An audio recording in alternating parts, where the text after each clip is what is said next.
I understand you want a complete 4,000-word story. Since you haven't specified a title text, thumbnail, or which outline to use, I'll create a new story for you with a workplace vindication theme. The promotion I had earned after 7 years of dedication was given to my boss's nephew right in front of me. Everyone watched as Frank announced that Evan, just 3 months with the company, would be taking the senior director position I had been promised. My project files were tucked under Evan's arm, my ideas already being claimed as his own. I maintained my composure, smiling politely, while documenting everything on my phone under the table. Little did they know, I had been secretly recording our meetings for months, capturing Frank's promises and the exact moment he told me to share all my work with his nephew. Before I tell you how I turned this betrayal into the most satisfying professional vindication of my life, drop a comment letting me know where you're watching from, and hit that subscribe button if you've ever had your hard work stolen by someone who didn't deserve the credit. The path to this moment of betrayal began when I joined Apex Technologies as a junior developer. Fresh out of college with a computer science degree and big dreams, I was eager to prove myself in the competitive tech industry. Apex was a mid-sized company known for its innovative marketing software, not quite a major player, but respected in the industry. The company culture initially seemed collaborative and merit-based, with leaderships frequently emphasizing that hard work and results would be rewarded. My direct supervisor, Frank Harrison, took me under his wing during those early days. A charismatic man in his 50s with salt and pepper hair and an impressive resume, Frank had a reputation for identifying and developing talent. In our first performance review, he looked me straight in the eye and said, "I see real potential in you. Stick with me, follow my guidance, and you will go far in this company." Those words meant everything to me. Coming from a modest background where I was the first to attend college, I was determined to build a successful career. I threw myself into every project, working nights and weekends to learn new skills and exceed expectations. While other team members maintained strict 9-to-5 schedules, I was always the first to arrive and last to leave. My dedication started paying off within my first year. A database optimization project I led reduced system lag by 40%, earning recognition from the executive team. By year 2, I had been promoted to mid-level developer, taking on increasingly complex assignments. Frank continued to praise my work publicly, often using my projects as examples of excellence during team meetings. The dynamic began to shift subtly during my 3rd year, when Frank's nephew Evan graduated from business school. During casual conversations, Frank mentioned that his brother-in-law had been pressuring him to help Evan start his career. Family right, Frank had laughed. Always expecting favors. I thought nothing of it at the time, not connecting this to my own career trajectory. When Evan joined our marketing department, he had no technical background whatsoever. His role was ostensibly in client relations, though his actual responsibilities seemed vague. Despite his lack of experience, he was assigned to meetings and projects typically reserved for more senior staff. Frank began inviting him to our strategy sessions, explaining that Evan needed exposure to all aspects of the business. By my 5th year at Apex, I had been promoted to development team lead, managing a group of junior developers and coordinating with other departments. My annual reviews were consistently exceptional, with Frank repeatedly telling me I was on track for senior leadership. "Keep performing at this level," he assured me, "and when Maurice retires next year, you will be first in line for his senior director position." Maurice had been with the company for nearly 30 years, overseeing product development and strategy. His retirement was common knowledge, and the senior director position would represent a significant jump in responsibility, authority, and compensation. I began preparing immediately, taking leadership courses on my own time and studying every aspect of the company's operations. During this period, Frank started asking me to mentor Evan, who had been moved laterally through 3 different departments in 2 years. "He just needs to find his place," Frank explained. "Your guidance could really help him understand our technical processes." What began as occasional knowledge sharing quickly evolved into Evan sitting in on all my meetings, having access to my project files, and being copied on my emails with senior leadership. I became uncomfortable with the arrangement, but reminded myself that Frank had never given me reason to distrust him. Perhaps this was simply a test of my leadership capabilities, my ability to develop others while maintaining my own performance. 6 months before Maurice's retirement, Frank called me into his office for what he described as an important career discussion. He closed the door, his expression unusually serious. "You have exceeded all expectations," he began, leaning forward across his desk.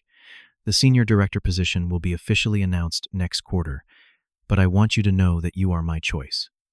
This conversation stays between us for now, but I need you to start preparing comprehensive transition documents and strategy proposals." Over the next months, I poured everything into creating detailed plans for the department's future, identifying opportunities for innovation and growth. Frank requested increasingly specific documentation, including complete project histories, client relationship details, and proprietary approaches I had developed. I shared everything openly, believing I was establishing the foundation for my new role. What I did not know then was that these materials were not being prepared for my promotion, but for someone else, entirely, someone with family connections, but none of the experience or dedication I had demonstrated over 7 years of loyal service. The announcement meeting was scheduled for a Tuesday morning. The conference room was packed with the entire product and development teams, along with executive leadership. Maurice Days from retirement sat at the front, looking relieved that his tenure was coming to an end. I had dressed carefully that morning in a new suit, prepared to accept the role I had worked toward for years. Frank stood at the head of the table, his expression unreadable as he called the meeting to order. As you all know, Maurice's retirement marks the end of an era for Apex Technologies. Finding the right person to fill his shoes has been a significant decision for the leadership team. He paused, making eye contact with several people around the table before continuing. "The Senior Director of Product Development needs to understand our technical foundations while bringing fresh perspectives and innovative thinking to our strategy." My heart was racing with anticipation as Frank reached the conclusion of his introduction. This was the moment my years of dedication would be acknowledged, the stepping stone to the career I had envisioned. After careful consideration, Frank announced, his gaze deliberately avoiding mine. "I am pleased to introduce our new Senior Director of Product Development, Evan Harrison." A moment of stunned silence fell over the room before scattered applause began. Several team members glanced at me with obvious confusion and discomfort. Evan, seated near Frank, stood with a confident smile, a leather portfolio under his arm that I recognized as containing my strategic plans and project documentation. Evan has demonstrated remarkable business acumen and a fresh perspective that will drive Apex forward. Frank continued as if nothing were amiss. While relatively new to our company, he has taken extraordinary initiative to understand our products and processes. The rest of the meeting passed in a blur. I maintained a professional expression through sheer force of will, nodding and even offering congratulations when directly addressed. Inside, however, I was processing not just disappointment, but the dawning realization that I had been deliberately misled and used. The documents I had prepared, the strategies I had outlined, even the innovative approaches I had developed were now being attributed to Evan through carefully worded implications. As the meeting concluded, Frank pulled me aside in the hallway, his voice low. "I know this comes as a surprise," he said, not quite meeting my eyes. The executive team felt Evan brought a more well-rounded business perspective to the role. "There will be other opportunities for you here." "You told me the position was mine," I replied, keeping my voice steady. "You had me prepare all the transition materials and strategy documents that Evan just presented as his own work." Frank's expression hardened slightly. "I said you were being considered. Perhaps you misunderstood our conversations. Regardless, I expect you to support Evan in his new role. This is about what is best for the company." As he walked away, I noticed my phone in my pocket was still recording as it had been throughout the meeting. What had started as a habit to document my own ideas and commitments had inadvertently captured something much more significant. For months, I had been recording all my one-on-one meetings with Frank, a practice that began innocently enough as a memory aid for complex projects. Now those recordings held explicit promises about my promotion-specific requests for materials that were now in Evan's possession, and even Frank's admission that Evan needed my work because he lacked the technical background but had the right connections. That evening, alone in my apartment, I reviewed the recordings and my employment contract. A sense of cold clarity replaced my initial shock and hurt. This was not just a personal betrayal, but potentially actionable misconduct. The question was no longer whether I had been wronged, but what I intended to do about it. The following morning, I arrived at work with a deliberate plan. Rather than confronting Frank immediately or making accusations I could not take back, I began methodically documenting everything. I created secure backups of emails where Frank had requested specific materials for the senior director transition, noting the dates and contexts. I organized the audio recordings, chronologically transcribing key sections for easier reference. Over the next 2 weeks, I maintained a facade of acceptance while gathering evidence. I watched as Evan struggled to answer basic technical questions in meetings, deferring to me or other team members while maintaining the appearance of authority. In one particularly telling incident, he presented my database scaling strategy to the executive team, unable to explain fundamental aspects when questioned. During this period, I also discreetly reached out to a former colleague who had left Apex for Vertex Systems, our main competitor. Without revealing specific details, I inquired about their current hiring needs and company culture. The response was encouraging, with multiple positions potentially matching my skill set. By the 3rd week following the announcement, the development team's morale had plummeted. 2 senior developers submitted their resignations, citing leadership concerns in their exit interviews. Projects began falling behind schedule as Evan implemented contradictory directives, often misunderstanding the technical implications of his decisions. I was called into increasingly frequent meetings to support the transition, essentially doing the work while Evan took the credit. During one such session, Evan made a critical error in front of clients, approving specifications that would have been impossible to implement. When I attempted to tactfully correct the issue, he cut me off sharply. "I think I understand our capabilities better than you do," he said dismissively. "Just make it work." After the clients left, I stayed behind to address the issue directly. "Those specifications will require a complete architecture redesign. The timeline and budget you approved are not realistic." "That is your problem to solve, not mine," he replied, gathering his things to leave. "This is why we have a technical team. Figure it out or find another job." The exchange was witnessed by 2 other team members, whose expressions reflected my own incredulity. What Evan did not realize was that his statement had just given me the final piece of evidence I needed, a clear demonstration of his incompetence and the impossible position the team had been placed in. That evening, I finalized my decision. I would not resign in frustration as others had done. I would not simply accept the injustice and try to rebuild my career elsewhere. Instead, I would seek accountability in a way that could not be ignored or dismissed. The next morning, I requested meetings with both Human Resources and the company's Chief Operating Officer, Diane Chen. Diane had always been fair-minded and data-driven in her approach to company issues. More importantly, she had no family connection to Frank or Evan and maintained a reputation for upholding meritocratic principles. To my HR meeting, I brought a carefully organized portfolio containing printed emails, project documentation with my original timestamps, performance reviews, and a formal complaint letter outlining the situation. I also indicated that I had audio recordings that would substantiate my claims, but did not play them at this stage. "This is a serious allegation," the HR director said after reviewing my materials. "We will need to investigate thoroughly before taking any action." "I understand," I replied calmly. "I should mention that I have already been approached by Vertex Systems about a senior position. I would prefer to resolve this situation at Apex, where I have invested 7 years of my career, but I need to know that the company values integrity and merit." The mention of Vertex, our main competitor, visibly concerned the HR director. The potential loss of proprietary knowledge to a rival would represent a significant business risk beyond the ethical issues I had raised. My meeting with Diane Chen was scheduled for the following day.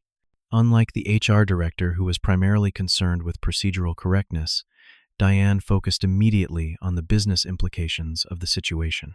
"Walk me through exactly what happened," she instructed, taking notes, as I presented my evidence methodically.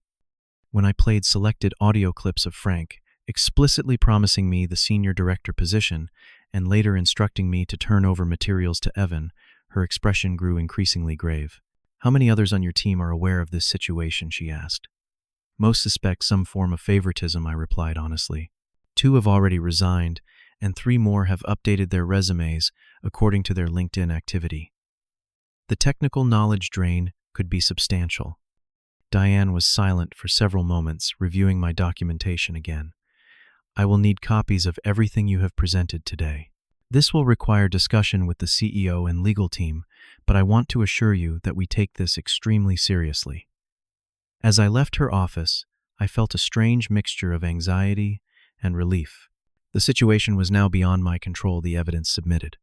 Whatever happened next would depend on the company's values and priorities. I had done all I could to stand up for myself and my team in a professional, documented manner.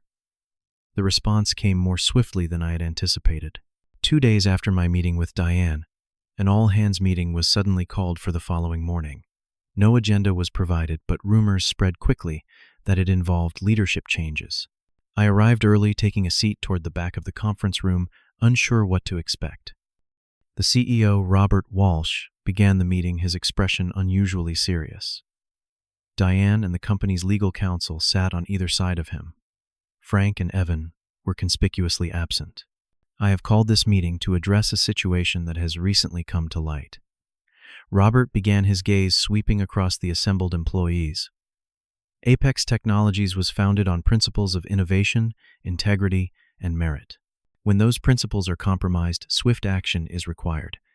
A tense silence fell over the room as he continued. It has been brought to our attention that the recent appointment of the Senior Director of Product Development involved serious ethical breaches, including misrepresentation of work and inappropriate influence of the selection process. Murmurs rippled through the audience. Several people turned to look at me, connecting the dots between my documented performance and the sudden announcement. Effective immediately, Evan Harrison is no longer with the company, Robert stated firmly. Frank Harrison has been placed on administrative leave, pending a full investigation into hiring practices and potential conflicts of interest. The CEO then addressed the development team directly. We understand this situation has created uncertainty and damaged trust. I want to personally apologize for the oversight that allowed this to occur and assure you that we are implementing additional safeguards in our promotion and hiring processes. What happened next caught me completely by surprise. In recognition of consistent excellence and demonstrated leadership, Robert continued, I am pleased to announce the appointment of our new Senior Director of Product Development, effective immediately. He called my name, asking me to join him at the front of the room. As I made my way forward through applause from my colleagues, I struggled to process the sudden reversal of fortune. This was not just personal vindication, but public acknowledgement of the principle that merit should prevail over nepotism. Your dedication to Apex and commitment to our products has not gone unnoticed, Robert said as he shook my hand. More importantly, your professional handling of a difficult situation demonstrated exactly the kind of integrity we need in leadership positions. The meeting concluded with Robert outlining a company-wide review of reporting structures and promotion criteria to prevent similar situations in the future. As people dispersed, numerous colleagues approached to congratulate me and express their support. Several who had been considering leaving mentioned reconsidering their plans now that the situation had been addressed. Diane pulled me aside as the room emptied. Your approach made this an easy decision, she said quietly. You brought evidence focused on the business impact rather than personal grievance and demonstrated leadership throughout. That said, I am sorry you had to go through this at all. In the weeks that followed, I learned more about what had transpired behind the scenes. The investigation had revealed that Frank had been promising positions and favors to family members for years, creating a small network of employees who owed their advancement to connection rather than competence. The company's legal team had determined that his actions constituted a breach of fiduciary duty, potentially exposing Apex to significant liability. Evan had apparently been genuinely shocked when confronted with the evidence, claiming he believed he had been legitimately selected for the role. Whether this was true or a convenient defense remained unclear, but his inability to perform the basic functions of the position had been evident to everyone. My first official act as senior director was to meet individually with each team member, listening to their concerns and ideas without interruption or judgment. Many expressed relief at having leadership that understood their work and valued their contributions. I implemented a transparent project attribution system, ensuring that credit for ideas and solutions would be properly documented and recognized. The transition was not without challenges. Some executives who had supported Frank's decisions remained skeptical of my appointment, watching for any misstep. The projects Evan had mismanaged required significant correction, creating temporary setbacks in our development timeline. However, with the team's renewed engagement and my technical understanding of the products, we were able to address these issues more efficiently than anyone had expected. 6 months into my new role, our department's productivity metrics had reached record levels. Employee retention had stabilized, and 2 of the developers who had resigned during the previous leadership returned to the company. Most significantly, we launched a major product update that had been conceptualized under my earlier leadership but implemented under my direction as senior director. Frank ultimately resigned, rather than face termination, negotiating a quiet departure that avoided public scandal for both him and the company. I learned through industry contacts that he had struggled to find comparable employment, his reputation tarnished by whispered accounts of what had happened at Apex. As for Evan, he landed at a smaller firm in a more appropriate junior role, perhaps finally having the opportunity to develop skills and experience commensurate with his actual abilities rather than his connections. In an unexpected twist, he sent me a brief email months later, acknowledging that he had been placed in a position he was not qualified for and expressing hope that he could rebuild his career on more solid foundations. The experience transformed my understanding of professional ethics and advocacy. I had always believed that hard work alone would be recognized and rewarded, that merit would inevitably rise above favoritism. The reality proved more complicated, requiring not just excellence but the courage to stand up for oneself with evidence and professionalism. 2 years have passed since that pivotal moment when I chose to advocate for myself rather than accept defeat. The senior director role has evolved under my leadership with my technical background, allowing me to bridge communication gaps between development teams and executive decision-makers. Projects that once stalled in misunderstandings now progress smoothly with clear expectations and appropriate resource allocation. The company culture has shifted as well. Robert and Diane implemented a structured mentorship program, creating legitimate pathways for professional development that operate independently of personal connections. Promotion criteria are now explicitly documented and reviewed by committees rather than individual managers, reducing the potential for favoritism or nepotism. My own leadership style has been shaped profoundly by this experience. I maintain meticulous documentation of all commitments and decisions, not from lingering paranoia, but as a best practice that protects everyone involved. I ensure that credit for innovations and solutions is properly attributed, celebrating team members' contributions publicly and specifically. Perhaps most significantly, I have become an advocate for others facing similar situations.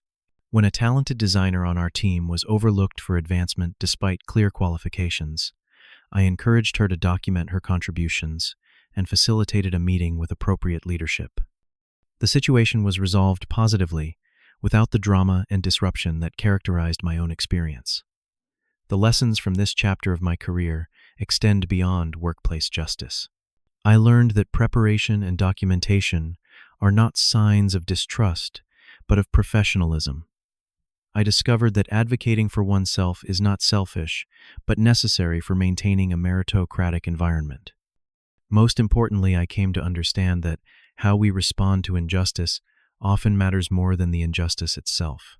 Last month, Apex Technologies was acquired by a larger tech firm, creating new opportunities and challenges for everyone involved. During the transition meetings, our department's performance metrics and innovation record were repeatedly highlighted as key factors in the acquisition decision. The value we had created through legitimate merit and collaborative excellence had translated directly to the company's market position and ultimate valuation. In a particularly satisfying moment, the acquiring company's CEO mentioned that my leadership had been specifically noted during their due diligence process. Companies are ultimately about people, he stated during the announcement. The culture of accountability and innovation you have built made Apex an attractive partnership. As I look toward the future, I remain grateful for the painful lessons of that earlier betrayal. Had Frank's nepotism gone unchallenged, had I simply accepted the injustice and moved on, both my career and the company would have followed very different trajectories. By choosing to stand firm with evidence and professionalism, I not only recovered my own career path, but helped establish principles that benefited the entire organization. For those facing similar situations in their professional lives, I offer this hard-won wisdom. Document everything. Know your worth. Address injustice with evidence rather than emotion. And perhaps most importantly, understand that standing up for yourself can benefit not just your career, but everyone who comes after you in an organization. The path of workplace integrity is rarely easy or comfortable. It requires courage to challenge those in positions of power, especially when they have violated trust or ethical standards. Yet that discomfort is temporary, while the alternative, the silent acceptance of injustice, can permanently damage both individual careers and organizational cultures. Have you ever had your work or ideas taken without credit? How did you handle the situation? Share your experience in the comments below to help others facing similar challenges in their careers. If this story of workplace vindication resonated with you, please hit the like button and subscribe for more real-life professional insights. Share this video with someone struggling with workplace injustice who needs encouragement to advocate for themselves appropriately. Thank you for listening to my journey from betrayal to leadership, and remember that documentation and professional advocacy are your strongest tools against workplace injustice.